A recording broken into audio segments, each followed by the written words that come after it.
ভোটের খবর জানাতে এবার আমরা যাব নোয়াখালীতে। সেখানে আছেন সহকর্মী আরিফিন শাকিল, তিনি জানাচ্ছেন সেখানকার সর্বশেষ অবস্থান। আরিফিন, কি অবস্থা নোয়াখালীতে? সেখানে কতগুলো আসনের ফলাফল সর্বশেষ ঘোষণা করা হয়েছে?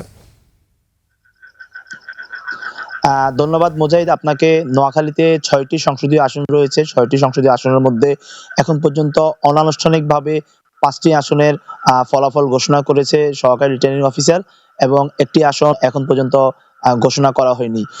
আপনাকে জানিয়ে রাখছি যে নোয়াখালী ৬টি সংসদীয় আসনের মধ্যে নোয়াখালী ১ আসনে বিএনপি যিনি মনোনীত প্রার্থী রয়েছেন এ এম মাহবুবউদ্দিন খোকন, তিনি বিজয়ী হয়েছেন। এই আসনে তার নিকটতম প্রতিদ্বন্দ্বী ছিলেন জামায়াতের প্রার্থী। নোয়াখালীর ২ আসনে বিএনপি থেকে মনোনীত হয়েছেন জয়নাল আবেদীন ফারুক।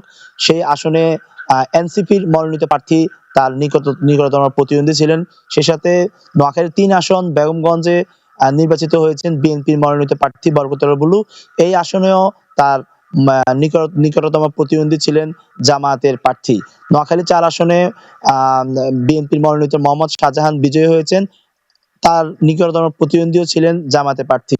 সেই সাথে নোয়াখালীর ৫ আসনে বিএনপির মনোনীত মোহাম্মদ ফখরুল ইসলাম বিজয়ী হয়েছেন, সেই আসনেও তার নিকটতম প্রতিদ্বন্দ্বী ছিলেন জামায়াতের প্রার্থী। সেই সাথে আরেকটি কথা বলে রাখতে চাই, এখন পর্যন্ত নোয়াখালীর যে ৬ নাম্বার যে আসনটি রয়েছে হাতিয়া আসন, সেই আসনে বিএনপি এবং এনসিপি যে প্রার্থী আব্দুল হান্নান মাসুদের যে আসনটি রয়েছে, আসনে এখনো ফলাফল ঘোষণা করা হয়নি। আমরা শেষ খবর পাওয়া পর্যন্ত আমরা জানতে পেরেছি ১০৪টি কেন্দ্রের মধ্যে ৯৫টি কেন্দ্রে ফলাফল সহকারী রিটার্নিং অফিসার জানিয়েছেন। সেখানে ৮৫,০০০ ভোট পেয়ে এনসিপির আব্দুল হান্নান মাসুদ এগিয়ে রয়েছেন, এবং বিএনপির মনোনীত প্রার্থী মাহবুবুর রহমান শামীম, তিনি ৫৫,০০০ ভোট পেয়ে তার নিকটতম প্রতিদ্বন্দ্বী হিসেবে রয়েছেন। তো আপনাকে একটা জিনিস জানিয়ে রাখতে চাই যে নোয়াখালী অঞ্চলটি সবাই বিএনপির ঘাঁটি হিসেবে সবসময় বলে আসছে, এবং তারই পরিপ্রেক্ষিতে এবারও তার ব্যতিক্রম হয়নি। এই ৬টি আসনের মধ্যে ৫টি আসনেই বিএনপির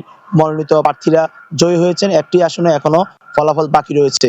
তো আপনাকে জানিয়ে রাখতে চাই, সকাল থেকে ৭:৩০ থেকে বিকাল ৪:৩০ পর্যন্ত সুষ্ঠুভাবে কোনো ধরনের বড় ধরনের সংঘাত বা অপ্রীতিকর পরিস্থিতি এড়িয়ে নোয়াখালী ভোট গ্রহণ সুন্দরভাবে হয়েছে। তবে হাতিয়া যে আসনটি রয়েছে, আসনে কিছু হতাহতের ঘটনা ঘটেছে, এবং ৩০ থেকে ৪০ জন বিভিন্ন প্রার্থীর সমর্থকরা আহত হয়েছে।